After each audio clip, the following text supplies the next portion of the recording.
Okay, so we will start with questions of electric dipole. पहला question, a given charge is situated at a certain distance from an electric dipole in end-on position. JEE NEET के questions में से words थोड़े से अलग type से use होते हैं. एंड ऑन मतलब होता है axis, and broadside on मतलब होता है इक्वेटर. तो यहाँ पे जो इन्होंने बोला है ना एंड ऑन पोजीशन, इसका मतलब ये आपको बोल रहे हैं कि वो पॉइंट कहाँ लाई करता है, एक्सिस पे. So a given charge is situated at a certain distance from an electric dipole in end on position experiences a force F. If the distance of the charge is doubled, the force acting on the charge will be. तो पहले question समझ लो अच्छे से. हमारे पास एक electric dipole है. You have electric dipole minus q plus q. End on position मतलब axial point, यहाँ पे एक चार्ज है, सम चार्ज q. और अगर आपको याद होगा हम लोग चार्ज का डिस्टेंस कहाँ से मेजर करते हैं, from the centre. In case of dipole any distance is measure from the centre of dipole. तो मान लो ये डिस्टेंस है, लेट अस से r. इस केस में ये जो चार्ज है, ये चार्ज किसकी फील्ड में है, डाइपोल की इलेक्ट्रिक फील्ड में है. जब भी एक चार्ज एक इलेक्ट्रिक फील्ड में हो तो वो क्या एक्सपीरियंस करता है, force, and that is given by what is force acting on a charge in an electric field. अरे Q into E.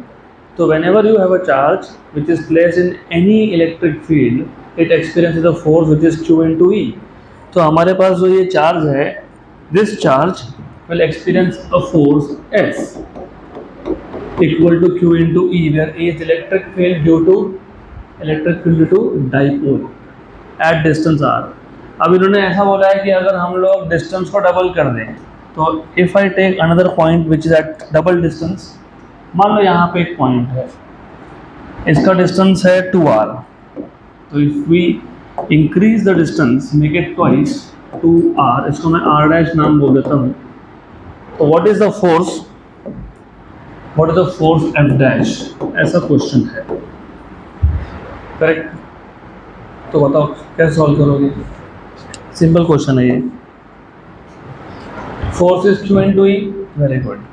But what is electric field eight axial point, क्या होना चाहिए, K into एक्शियल पॉइंट पे electric field क्या था dipole का, K 1/4π0 2p by r square cube. Electric field r cube होता है वो. करेक्ट, पक्का पक्का. आप बोलोगे शॉर्ट डाइपोल कहाँ बोला है, नहीं बोला है, लेकिन आपको ये भी तो नहीं बताया ना दोनों चार्जेस में डिस्टेंस कितना है. अगर दोनों चार्जेस का डिस्टेंस पता होता और उस पॉइंट का डिस्टेंस भी पता होता तो तुम कंपेयर कर सकते थे कि ये शॉर्ट डाइपोल है या नहीं है. तो जब आपके पास इंफॉर्मेशन नहीं हो तो बाय डिफ़ॉल्ट उसको शॉर्ट डाइपोल मानना पड़ता है, और शॉर्ट डाइपोल के केस में ही ये आर क्यू बनता है. यहाँ तक क्लियर.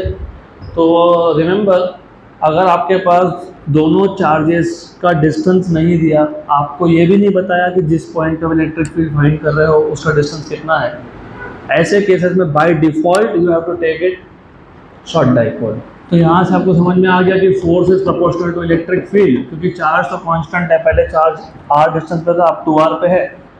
और यहाँ से समझ में आया electric field is proportional to k constant है, p भी कांस्टेंट है, तो प्रोपोर्शनल टू क्या, r क्यूब. तो इक्वेशन 1 और 2 से, from equation 1 and 2, therefore from equation number 1 and 2 you have force proportional to E, E proportional to R cube. हो गया क्वेश्चन खत्म. तो F dash by F equal to R upon R dash का cube. तो F dash by F equal to R upon 2R, क्योंकि distance पहले R था, बाद में डबल कर दिया 2R का क्यूब. कैंसिल, तो F dash is F by 8. तो F/8 आंसर में होना चाहिए, ऑप्शन नंबर डी।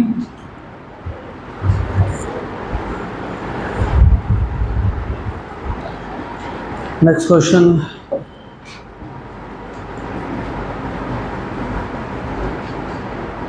तो ध्यान दो यहाँ पे अगला क्वेश्चन। ये क्वेश्चन पढ़ के ही समझ में आ जाना चाहिए। This is none of these option. क्यों ऐसा? क्वेश्चन में क्या बोला, देखो, ratio of electric field and potential at midpoint, this is really important, at midpoint of electric dipole for which separation is L is, हमको रेशियो पूछा electric field का और पोटेंशियल का, किसका? डाइपोल का। कहाँ पे? मिड पॉइंट पे। और सेपरेशन कितना है, मतलब -q to +q, डिस्टेंस कितना है? L। अब ये नन ऑफ दिस क्यों आएगा वो भी देख लो। What is electric field of a dipole? अभी देखा था हमने, एक्सियल पॉइंट हो, इक्वेटोरियल पॉइंट हो, does not matter, only proportionality 1/r³। What is potential of a dipole? Proportional 1/r²। तो व्हाट इज E/V? प्रोपोर्शनलिटी अगर देखोगे तो r²/r³, तो कितना हो गया? 1/r। कहाँ पूछा है आपको? कहाँ पूछा है? Mid point. तुम डिस्टेंस कहाँ से मेजर करते हो? मिड पॉइंट से। तो डिस्टेंस कितना हो गया? 0। डिस्टेंस इज 0, क्योंकि they are asking you the ratio of E/V at the mid point, और all the distances are measured from the mid point. तो at mid point you have r = 0। तो r = 0 आ गया, तो E/V क्या आएगा? 1/0, that is infinity.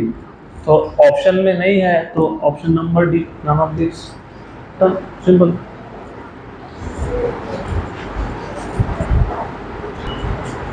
Next question,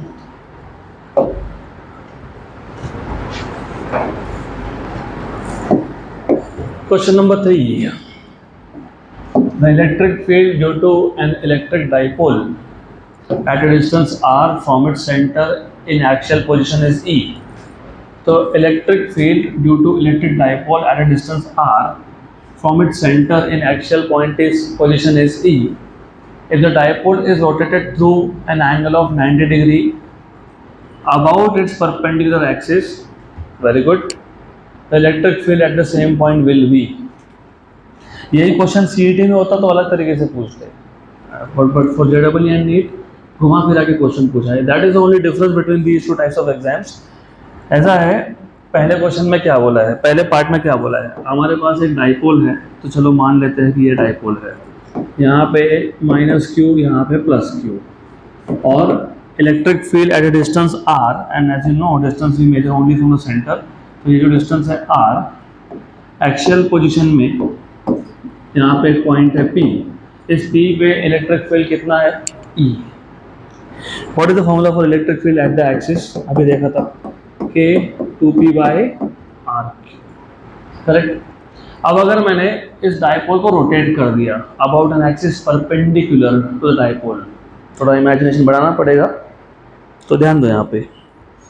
imagine this is dipole, और वो point था यहाँ पे, एक्सियल पॉइंट था, और ये जो पेन है ये है perpendicular to the dipole, correct. इसको 90 डिग्री से घुमा दिया, क्या हुआ? जो पॉइंट पहले एक्सिस पे था वो पॉइंट कहाँ पे आ गया? इक्वेटर पे। तो once you rotate it, the same point will now be at equator. So after rotation ये P पॉइंट जो है, the point P will be at equator. तो जो दूसरे केस में इलेक्ट्रिक फील्ड है, इसको मैं फिलहाल E2 बोल देता हूँ और E' बोल देता हूँ। E' is equal to, what is electric field at equator? Kp/r³। सिर्फ 2 फैक्टर का डिफरेंस होता है। डन, इन दोनों को डिवाइड कर दो। Therefore E'/E equal to Kp/r³ upon K into 2p/r³। तो बाकी सब हो गया कैंसल, तो E'/E equal to 1/2। Therefore E' equal to E/2। खत्म, E/2, ऑप्शन नंबर सी।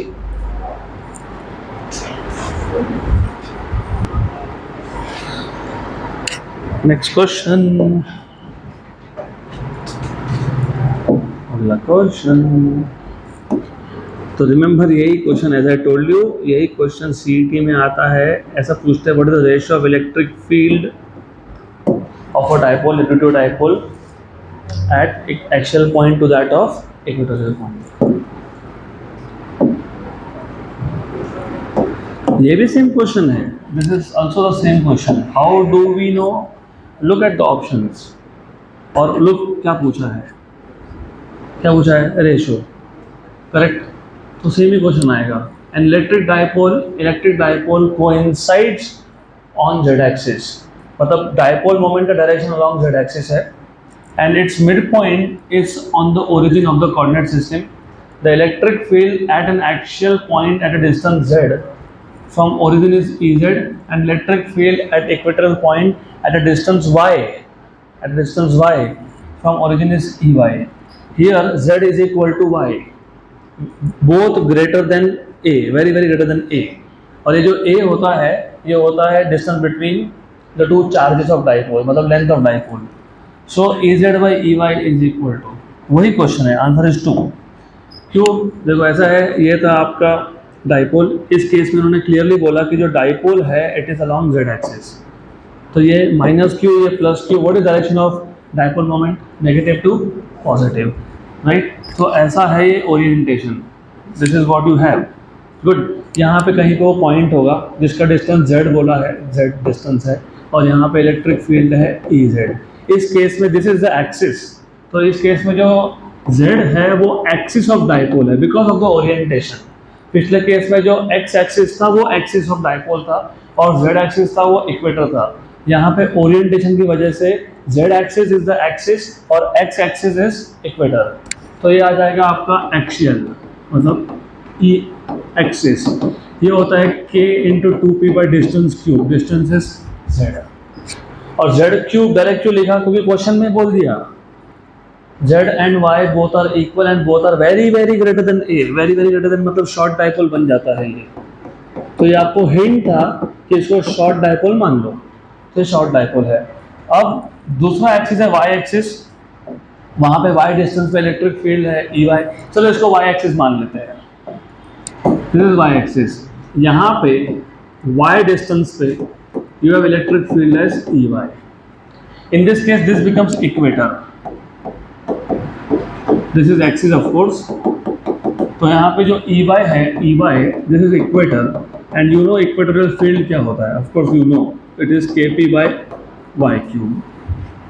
दोनों का ratio Ez by Ey is equal to, बाकी सब कैंसिल हो जाएगा, एवरीथिंग विल कैंसिल आउट। ऊपर बचेगा, चलो लिख देता हूँ, k into 2p by z cube upon k into p by y cube.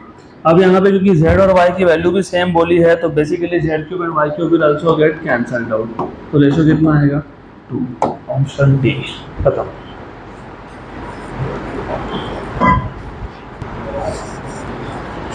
Next question,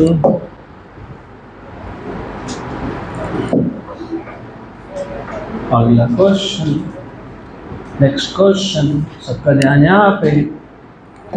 अब ये जो क्वेश्चन है ना, इसका सॉल्यूशन मतलब आंसर की गलत दिया हुआ है and you will find the same mistake. बहुत सारे रिसोर्सेस ऑनलाइन ऑफलाइन चेक करोगे तो आपको सेम गलती दिखेगी वहाँ पे। अब देखो गलती क्या है, देखते हैं, पहले सॉल्व कर लेते हैं। Water molecule has an electric dipole moment 6.4 × 10⁻30 coulomb metre, ये सेंटीमीटर नहीं है, ये कूलम मीटर है। When it is in vapour state, the distance in meter between the center of positive and negative charge of the molecule is। आपको पूछा distance in metre between the centre of positive and negative charge. पहली बात तो तुमको ये पता होना चाहिए वाटर मॉलिक्यूल ये पोलर मॉलिक्यूल है कि नॉन पोलर मॉलिक्यूल है?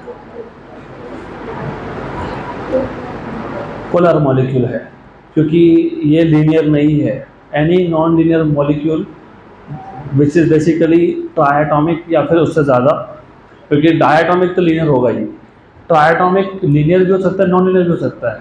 Carbon dioxide is linear molecule. But water molecule H2O is non linear molecule. तो नॉन लीनियर मॉलिक्यूल पोलार होते हैं, मतलब पहले से ही उनके पॉजिटिव और नेगेटिव चार्ज का सेंटर सेपरेटेड होता है, तो वहाँ पे परमानेंट इलेक्ट्रिक डायपोल मोमेंट होता है, उसकी वैल्यू दी है आपको। तो ये याद रखना। आपको पूछा distance in metre between the centre of positive and negative charge. तो जो H2O मॉलिक्यूल है, मान लो उसका पॉजिटिव चार्ज का सेंटर यहाँ पे है और नेगेटिव चार्ज का सेंटर यहाँ पे है, तो इन दोनों का डिस्टेंस पूछा है, तो बेसिकली 2L पूछा है आपको, और आपको दिया हुआ डायपोल मोमेंट P, उसकी वैल्यू दी हुई है। What is the formula of P? If you remember, Q into 2L। By definition it is Q into 2L। They are asking you the distance in metre between, मतलब 2L पूछा है आपको। What is 2L? P by Q। What is the value of P? 6.4 into 10 raised to minus 30, ऐसा दिया हुआ है। What is value of Q? यही गलती की है हर जगह पे। What is charge? 1.6 into 10 raised to minus 90, ये गलती है। 10 into, क्यों 10 into H2O? H2. What is the amount of positive charge in one hydrogen? 1 proton, negative 1। तो एक हाइड्रोजन में एक इलेक्ट्रॉन एक प्रोटॉन है, दूसरे हाइड्रोजन में भी एक इलेक्ट्रॉन एक प्रोटॉन है, और ऑक्सीजन में 8 इलेक्ट्रॉन्स एंड 8 प्रोटॉन्स। तो ऑक्सीजन का 8, दोनों हाइड्रोजन का 2, तो टोटल पॉजिटिव चार्ज कितना? 10। टोटल नेगेटिव कितना? 10। तो यहाँ पे जो Q है ना, ये 10 into E आना चाहिए। ये गलती तुमको बहुत सारी जगह पे मिलेगा। तो look 10 raised to minus 11, minus 12, minus 13 सब कुछ दिया हुआ है। तो एक पावर का गलती मतलब सब गलत। तो 6.4 into 10 raised to minus 30 upon 10 into 1.6 into 10 raised to minus 19, 1 and 4, ये आ गया आपका 10 raised to minus 18, ऊपर जाएगा तो प्लस हो जाएगा, तो कितना हो जाएगा? 10 raised to minus 12। अगर आप 10 नहीं लिखते हो तो 10 raised to minus 11। Option number C is the right answer. Done.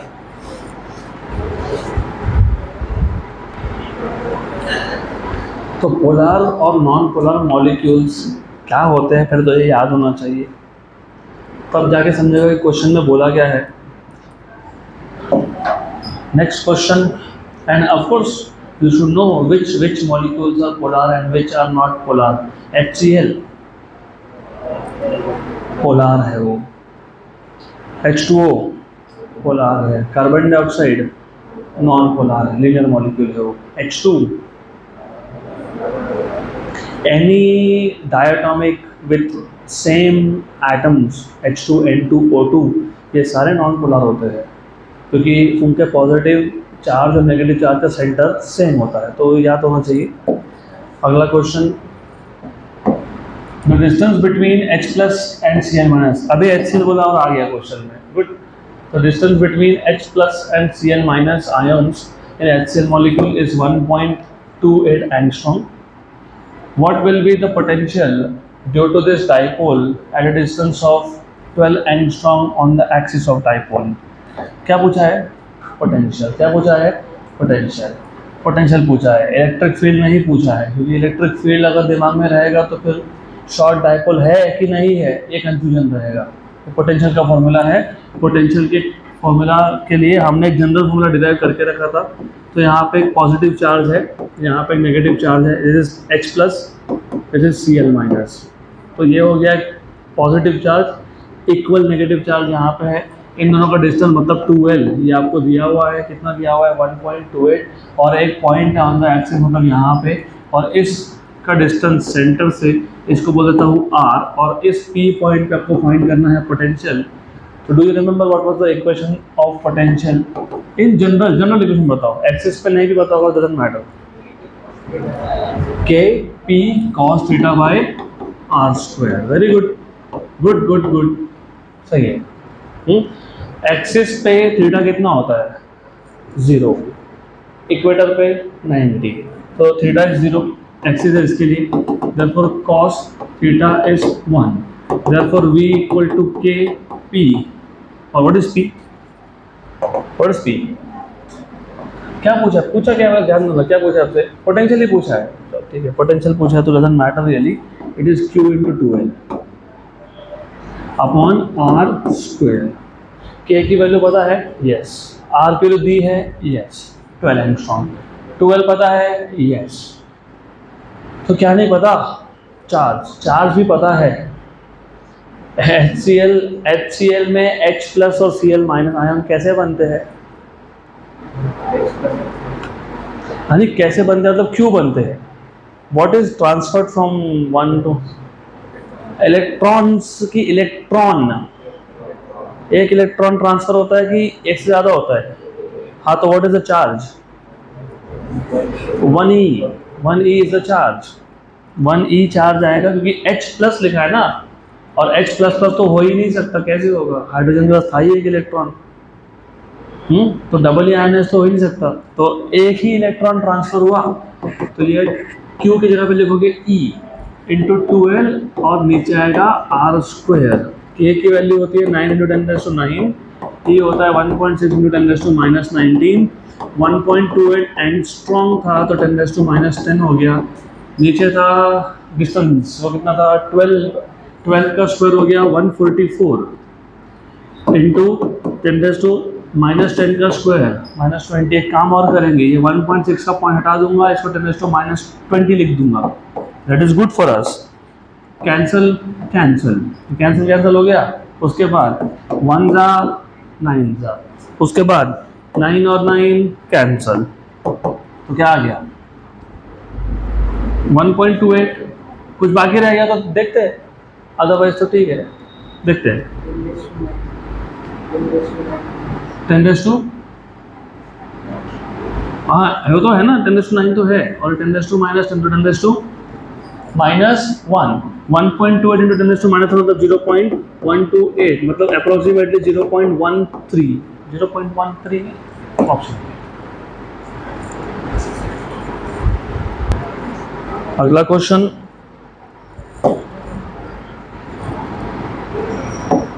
Question number 7। ये इंपॉर्टेंट क्वेश्चन है for neat and JEE both. Good question, simple but good. Two electric dipoles of moment p and 64p are placed in opposite direction। तो ये जो पहला sentence मैंने read किया, आधा ही read किया, पहले तो ये क्वेश्चन पढ़ते वक्त डायरेक्शन तक आए ना, तो यू हैव टू थिंक कि ये डाइपोल्स का ओरिएंटेशन कैसा रहा होगा। अपोजिट डायरेक्शन में है। What is the direction of dipole moment? From negative to positive. तो मैं क्वेश्चन बाद में रीड करता हूँ, पहले इंपॉर्टेंट है, यहाँ पे एक डाइपोल है जिसमें डाइपोल मोमेंट P है, और एक डाइपोल है जिसमें डाइपोल मोमेंट 64P है, and they are oppositely directed. This is important. अगर यहाँ पे चार्ज -Q है, ये +Q है, तो पहले डाइपोल का डायरेक्शन हो गया left to right, this is P bar. और जो दूसरा डाइपोल है, यहाँ पे चार्ज मैं लिख देता हूँ ऐसा, -Q +Q, ऐसा ही लिखना पड़ेगा क्योंकि डायरेक्शन हो जाएगा फिर यहाँ पे टू द लेफ्ट 64P बार। तो ओरिएंटेशन समझ में आना is really important here. Opposite direction कब होगा? -Q +Q, फिर +Q -Q। इधर उल्टा लिख दिया ना तुमने तो गए, ऐसा लिख दिया गए, क्वेश्चन सॉल्व नहीं होगा। तो क्योंकि फिर ये डायपोल मोमेंट का डायरेक्शन उल्टा हो जाएगा। तो that is why it is important to first understand how are these two oriented. आगे क्या बोला है? Two electric dipoles of moment P and 64P are placed in opposite direction on a line at a distance of 25 centimetre. तो ये दोनों dipoles एक same line पे है, लेकिन डिस्टेंस कितना दोनों में? 25। डिस्टेंस कहाँ से कहाँ होगा? फिर सेंटर ऑफ वन डाइपोल से सेंटर ऑफ अदर डाइपोल तक। तो ये डिस्टेंस हो गया 25 सेंटीमीटर। इसको मैं फिलहाल बोल देता हूँ R, temporary I call this is R, देखते हैं बाद में। Good, then the electric field will be 0 at a point between the dipoles whose distance from the dipole moment P is। तो इन दोनों के बीच में एक ऐसा पॉइंट है, let us take it somewhere over here, some point कुछ नाम देता हूँ X। इस X पे इलेक्ट्रिक फील्ड 0 है और उसका डिस्टेंस आपको बोला है स्मॉलर डाइपोल से, तो ये फाइंड करो, तो इसको स्मॉल x बोल देता हूँ। Correct, good. इलेक्ट्रिक फील्ड 0 होने का मतलब क्या होगा? पहले डाइपोल ने जितना इलेक्ट्रिक फील्ड प्रोड्यूस किया और डायरेक्शन तो बता ही दिया मैंने, और दूसरे डायपोल ने जितना इलेक्ट्रिक फील्ड प्रोड्यूस किया वो दोनों क्या कर गए, cancel. So at this point x, electric field due to first dipole and second dipole, they are equal in magnitude but opposite in direction. तो ये हो गया r minus x. और ये पहला डायपोल, ये दूसरा डायपोल. इसका मतलब electric field due to first dipole is equal to electric field due to second dipole. और ये दोनों पॉइंट एक्सिस पे है. पहले डायपोल का भी एक्सिस है, दूसरे का भी एक्सिस है. तो what is electric field due to dipole at an axial point?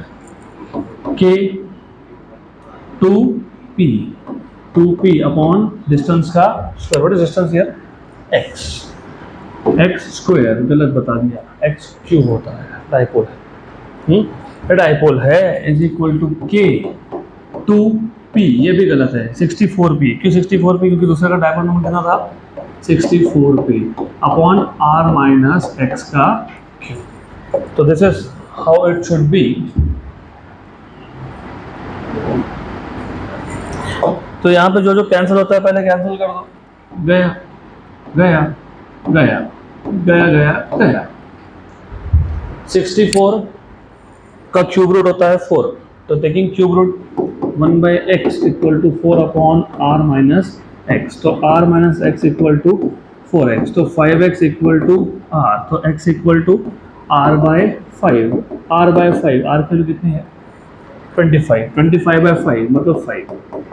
So it is 5 centimeter from the smaller dipole. Option number A. Check कर लो, ऑप्शन ए ही होना चाहिए. ए ही है. Good.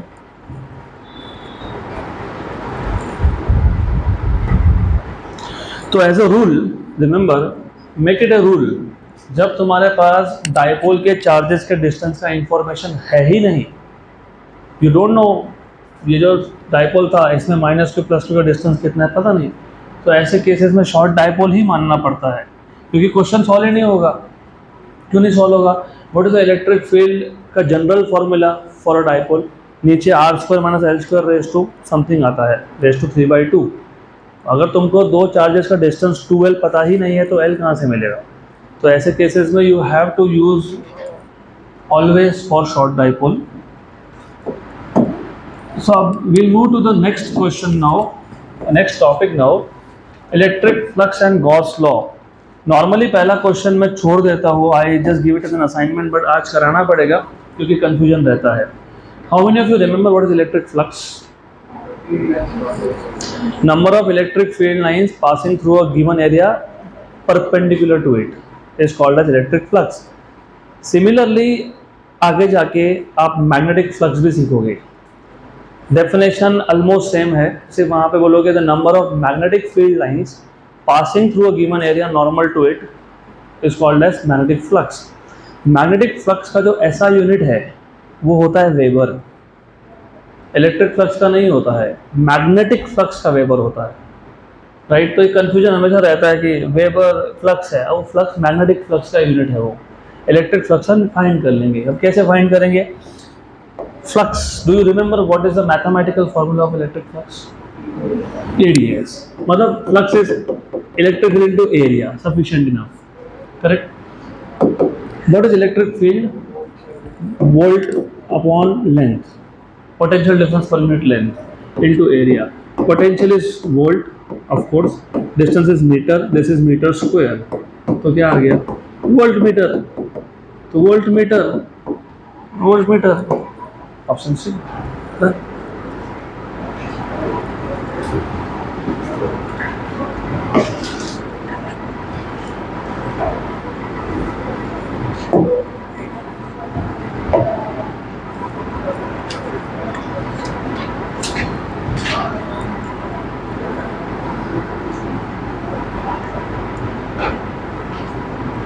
What is SI unit of magnetic flux? Weber. What is SI unit of electric flux? Voltmeter. What are the dimensions of flux, electric flux? Dimensions.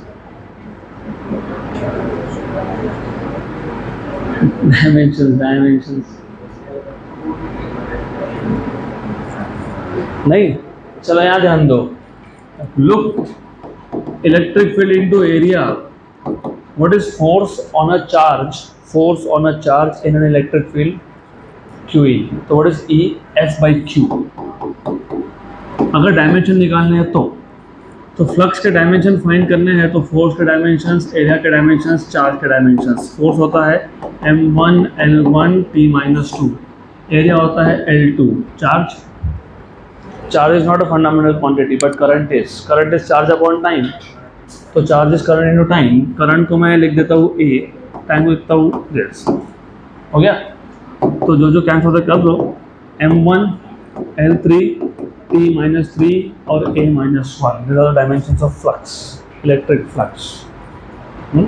तो ऐसा flux भी find करते आना चाहिए क्योंकि इस पर भी क्वेश्चन आया हुआ है, dimensions of flux. A here is for current, कई बुक में I लिखते हैं।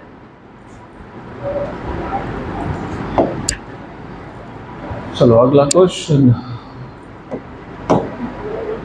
The inward and outward electric flux, inward अंदर आने वाला, आउटवर्ड बाहर जाने वाला, for a close surface in units of newton metre square per coulomb are respectively. Inward flux है 8 × 10⁻3, आउटवर्ड फ्लक्स है 4 × 10⁻3, मतलब नेट फ्लक्स इनवर्ड है, इनवर्ड ज़्यादा है और आउटवर्ड कम है, तो नेट इनवर्ड है, अंदर की तरफ है, अंदर की तरफ, बराबर। अभी मैं जो बोल रहा हूँ अच्छे सुन लो, इनवर्ड फ्लक्स ज़्यादा है कि आउटवर्ड ज़्यादा है, इनवर्ड ज़्यादा है कि आउटवर्ड ज़्यादा है, हाँ तो नेट फ्लक्स इनवर्ड है कि आउटवर्ड है, इनवर्ड, नेट फ्लक्स क्या है, इनवर्ड।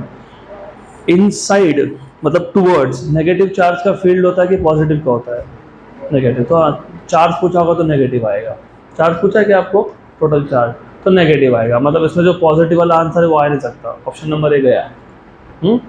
और अगर उल्टा होता तो एक ही ऑप्शन बचता, उल्टा होता तो। पर एनीवेज आपको पूछा है what is the total charge inside the surface, क्या करेंगे, कौन सा लॉ लगाओगे, Gauss law. Net flux is basically, net flux is charge enclosed upon epsilon 0, तो charge is net flux into epsilon 0, net flux, net flux is inward flux minus outward flux, okay. Epsilon 0 inward flux था 8 × 10⁻3 और outward था 4 × 10⁻3, हो गया, तो ये हो गया आपका 4 × 10⁻3 एप्सिलॉन 0, लेकिन नेट फ्लक्स इनवर्ड्स है तो चार्ज आएगा आपका नेगेटिव, क्या आएगा, नेगेटिव। तो since inward flux is more than outward flux, more than outward flux, which means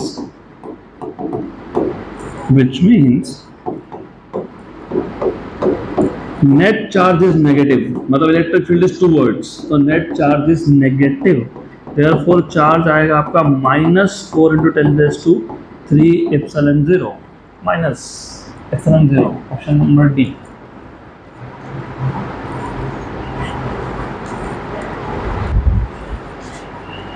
next question, चलो अगला question, this is simple. In a region the intensity of electric field is given by E bar equal to 2I cap plus 3J cap plus K cap in newton per coulomb. Electric flux through a surface, और surface का area दिया हुआ है 10I cap metre square in the region is, joke है joke, what is flux, E bar dot S bar, जिसको तुम E bar dot DS bar, E bar dot A bar लिखते हो, it is the dot product of electric field vector and surface area vector. Electric field vector आपके पास है 2I cap plus, ये question ना solve नहीं करना होता, I am telling you, this is just read and tick, what is S bar।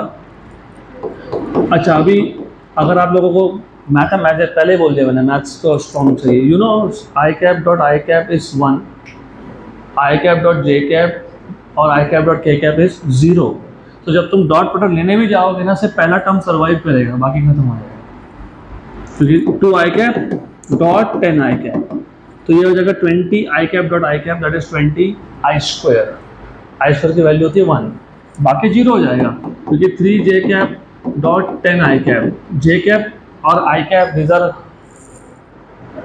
Perpendicular, इसको इनको बोलते हैं ऑर्थोगोनल वेक्टर्स, राइट। तो वो तो जीरो हो जाएगा ना, dot product of two perpendicular vectors is zero, plus k cap dot 10 i cap, तो दो टर्म्स तो जीरो हो गई, बचा सिर्फ पहला 20 20 20, option number D.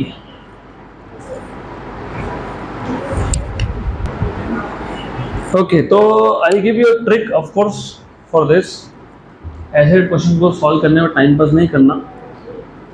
Electric field vector में तीन कंपोनेंट्स थे, आई कैप, जे कैप, के कैप। सरफेस में एक ही है 10 आई कैप, अगर 10 जे कैप लिखता तो आंसर क्या आता? 30, और अगर 10 के कैप लिखते तो 10। ये क्वेश्चन एक्सट्रीमली सिंपल है, this is mostly for NEET type of exams. Electric flux through the surface, चार सरफेसेस दिए हैं, ये आप खुद करोगे, तो this will go as an assignment for you. Question number 5, a charge q is placed at the center of open end, this is important again, a charge q is placed at the center of open end of a cylindrical vessel, the flux of electric field through the surface of vessel is। तो आपको पूछा है कि हमारे पास एक charge है which is placed at the open end of cylindrical vessel, तो एक सिलेंड्रिकल वेसल है आपके पास, you have a cylindrical vessel, ये सिलेंड्रिकल वेसल का बेस हो गया, ऊपर है उसका, ऊपर ऐसा ही एक सरफेस होगा, इसके सेंटर पे, ओपन एंड के सेंटर पे, मतलब यहाँ पे you have a charge. What is the flux through this surface? कैसे सॉल्व करेंगे?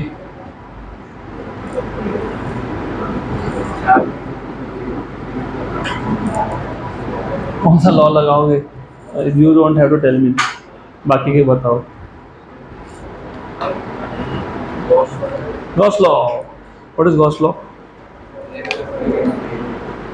Electric field into area, charge enclose upon epsilon zero, क्योंकि look at the options, in terms of charge and epsilon zero है, नहीं ज़रूरत नहीं है ना, क्यों नहीं है? पहली बात तो गॉस लॉ अप्लाई करने के लिए आपको चार्ज को कम्प्लीटली एनक्लोज करना पड़ता है, कम्प्लीटली। ये ओपन एंड के सेंटर पे था, तो ये कम्प्लीटली एनक्लोज नहीं है, तो ऐसा ही और एक सिलेंडर आपको इमेजिन करना पड़ेगा इसके ऊपर, तो ये हो गया अभी कम्प्लीटली क्लोज। तो इन दोनों सिलेंडर को मिला के टोटल फ्लक्स कितना होगा? Charge enclose upon epsilon zero, total दोनों मिला के। हमको पूछा है एक सिलेंडर का, तो flux through one cylinder is total flux by 2, तो कितना हो गया? Total flux Q upon epsilon zero 2, Q upon 2 epsilon zero, option number C. जिनको नहीं समझा मैं वापस बता देता हूँ, थोड़ा इमेजिन करो। चलो, ये इस टाइप के क्वेश्चंस डायरेक्ट होने चाहिए। गिव मी वाटर बॉटल, किसी के पास होगा तो दे दो, बेटर ऑफ। ओके, तो ये सिलेंडर था, इसके टॉप सरफेस पे सेंटर में एक चार्ज है और यहाँ से फ्लक्स पूछा है। पहली बात तो गॉस लॉ अप्लाई नहीं कर सकते हो इस केस में, क्योंकि गॉस लॉ के लिए चार्ज को कम्प्लीटली एनक्लोज करना पड़ता है।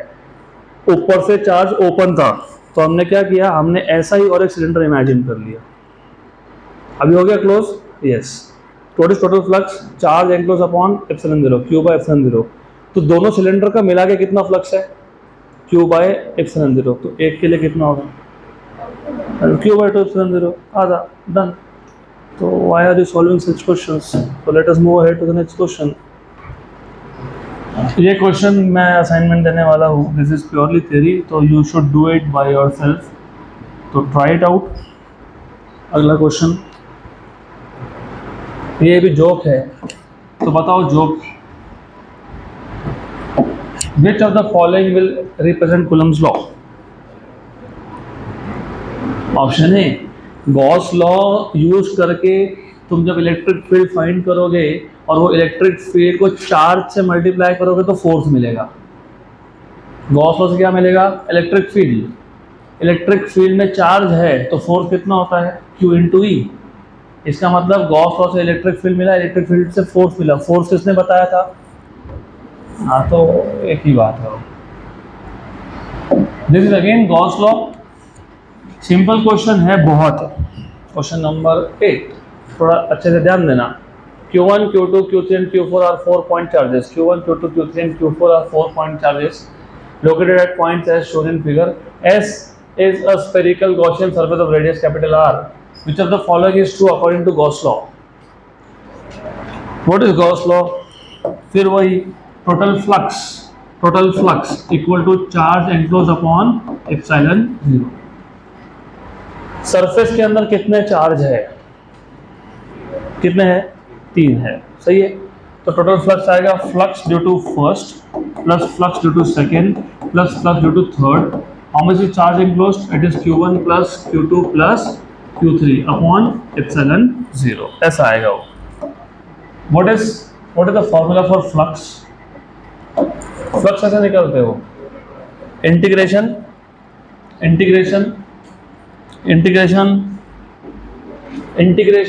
E bar dot ds bar. ds से इधर a लिख दिया, कोई बात नहीं, चलो a लिख दिया तो लिख दिया। Integration E bar dot ds बार में dA लिखा हुआ है तो dA किसका? पहले का, क्योंकि मैं phi1 लिख रहा हूँ। phi is integration E bar dot dA bar. दूसरे का क्या होगा?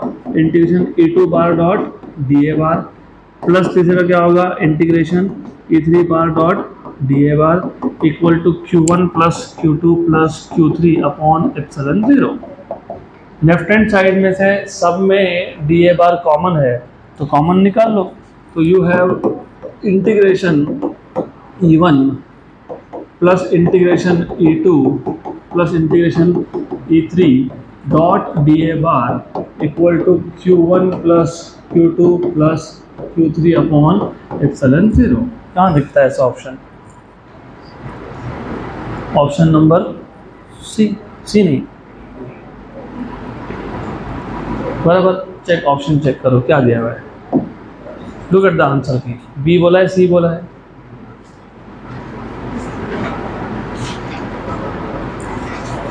Question number 8, what is the answer की given to you? B.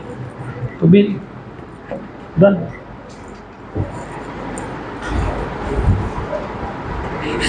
So next question number 9. This is a simple question, of course.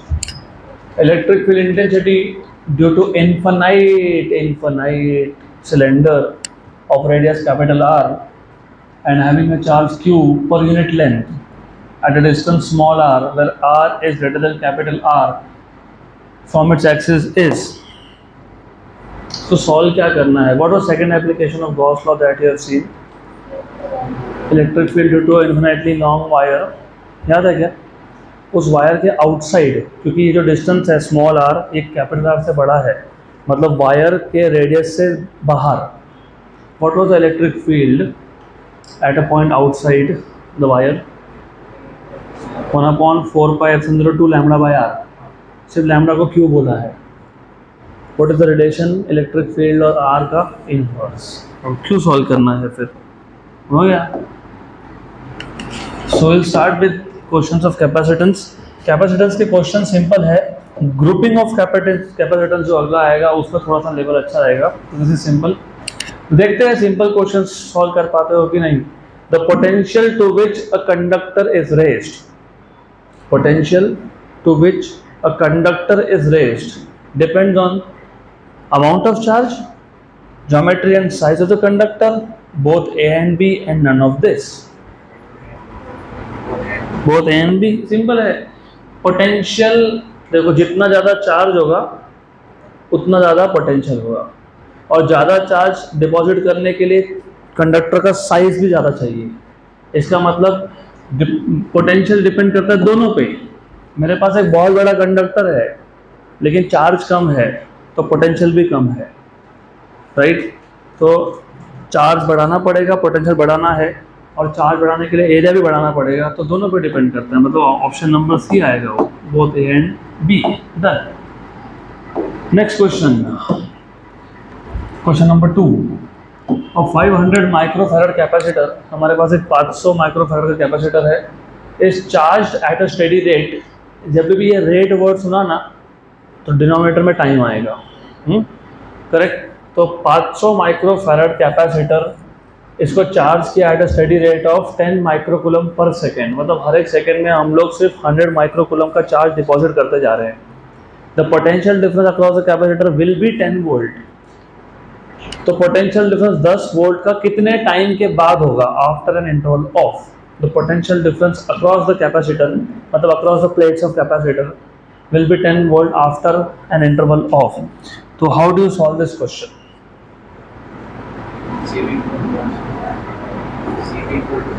No, पहले तो क्वेश्चन वापस समझ लो। Capacity कितनी है? 500 माइक्रोन, मतलब C का वैल्यू है। उसके बाद क्या बोला है? कितने रेट पे तुम चार्ज को डिपॉजिट कर रहे हो? 100 माइक्रोकूलम पर सेकेंड। तो पहले तो आइडेंटिफाई करो पैरामीटर क्या दिया हुआ है। C दिया हुआ है आपको 500 माइक्रोफैरड, उसके बाद Q/T दिया हुआ है, कितना दिया हुआ है? 100 माइक्रोकूलम पर सेकेंड। और आपको पूछा है कि वोल्टेज पोटेंशियल डिफरेंस 10 वोल्ट कितने टाइम के बाद होगा, ऐसा क्वेश्चन। तो बताओ अब what is the formula that you will be using? What is capacitance का फॉर्मूला? बराबर, सही है। मैं इसको T से डिवाइड कर देता हूँ, यहाँ पे T से डिवाइड करता हूँ। तुम्हारे पास Q/T है, तुम्हारे पास V है, तुम्हारे पास C है, T मिल जाएगा। तो यू नो C की वैल्यू, सिर्फ कंफ्यूजन नहीं हो इसके लिए मैं इसको R बोल देता हूँ। This is not resistance, I am just taking the notation not to get confuse. तो C/T इक्वल टू R/V, तो T इक्वल टू CV/R, खत्म, डन। तो C की वैल्यू है आपके पास, C की वैल्यू है 500 माइक्रो, मतलब 10⁻⁻⁶, और V की वैल्यू है 10, और R की वैल्यू है 100 माइक्रो, मतलब 10⁻⁻⁶। हो गया? Cancel cancel cancel and cancel, बराबर। कितना टाइम आया? कितना? 50 second. 50 second, option number D.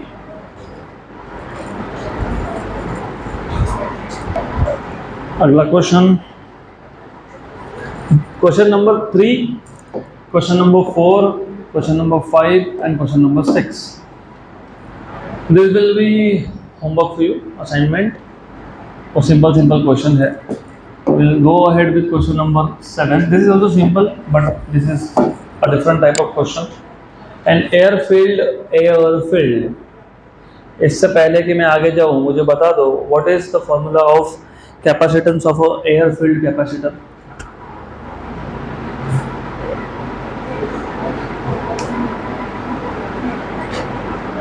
हमने capacitance of a parallel plate capacitor without dielectric and with dielectric ये फॉर्मूला डिराइव किया था। फिर हमने विद डाइलेक्ट्रिक के 4 स्पेशल केसेस भी देखे थे। What is the formula of capacitance of a parallel plate capacitor without dielectric, मतलब विद एयर? नहीं याद? A/0/D, अब याद रख लेना।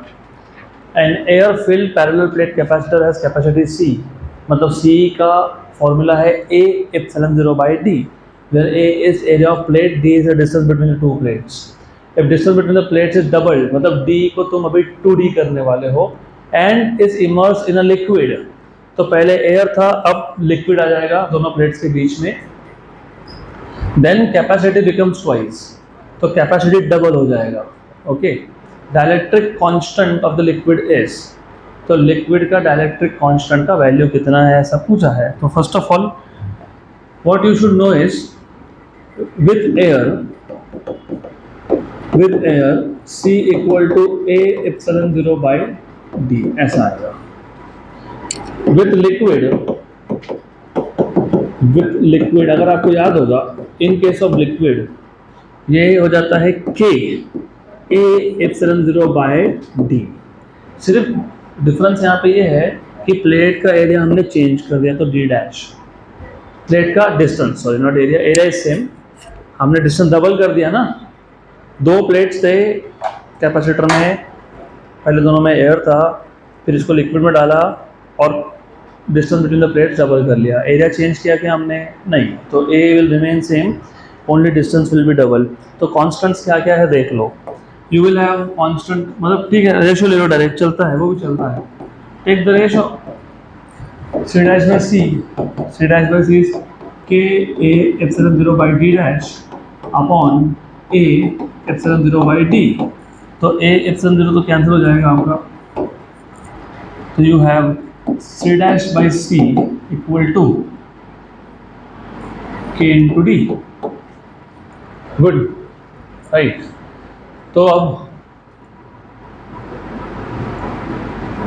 कैपेसिटी क्या बन गई उसकी? ट्वाइस। तो C डैश की वैल्यू कितनी है? 2C बाई C, और यहाँ पे एक D डैश लिखना रह गया ना, D by D dash. What is the value of D dash? 2D, क्योंकि क्वेश्चन में बोला है प्लेट्स के डिस्टेंस को डबल कर दिया। Cancel and cancel, cancel and cancel. What is the value of K? 4, तो K equal to 4, option B.